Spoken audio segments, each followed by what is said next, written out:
see you come in. I work for the Arthur Andersen Company, and you're probably wondering what I'm doing here. Well, that all started a while back.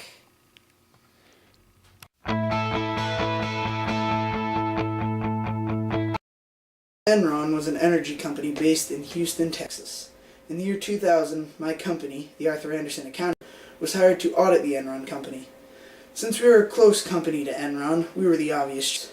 We quickly learned that the Enron company was hiding billions of dollars of debt from failed projects so that their investors wouldn't find out. Obviously, they didn't want anyone to find out. But we had to point it out, right? Wrong. Enron was paying through the roof to keep their little secret. $25 million in the year 2000 alone. They were our biggest client, so we were obviously going to help them out. Enron wanted everyone to think that they were doing much better than they were. We were keeping secrets, changing numbers, shredding documents. Corporate espionage ran rampant. We were doing so many things wrong, I didn't know who we could trust. Whenever any reporter asked me anything about what we were doing, I just denied to comment. This brings us to where we're trying to shred anything that can pin the blame on us. Of accounting fraud, of hiding numbers, of changing things to make the Enron company look better. But everything's starting to come out. Leaving work yesterday, I had to run from a reporter so that way they wouldn't pin anything on me, so that way I could try and get a job after this whole thing. Now, flash. Everybody knows everything.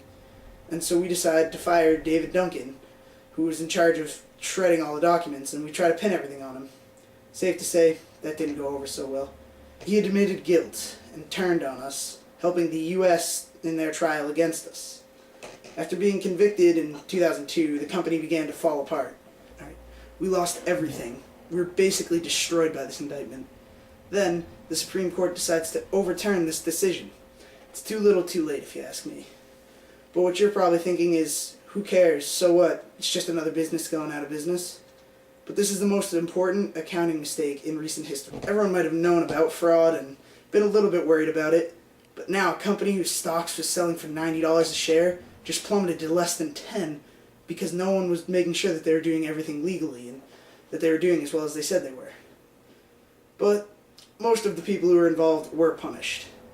A lot of the executives in Enron were sentenced from 1 year, and then, obviously, the Enron company went bankrupt, and they could never reopen because of this. A long-term effect of this was the Sarbanes-Oxley Act. This was making sure that this would not be able to happen again. It caused for business in America to swiftly be cleaned up, or else punishments would be issued, and they would be much, much stiffer. This also called for no accounting firms to have a conflict of interest with a company they were auditing. That way, nobody could be as close to a company like we were with Enron and then work together to help them hide billions of dollars. Overall, this scandal cost both companies everything they had, and no one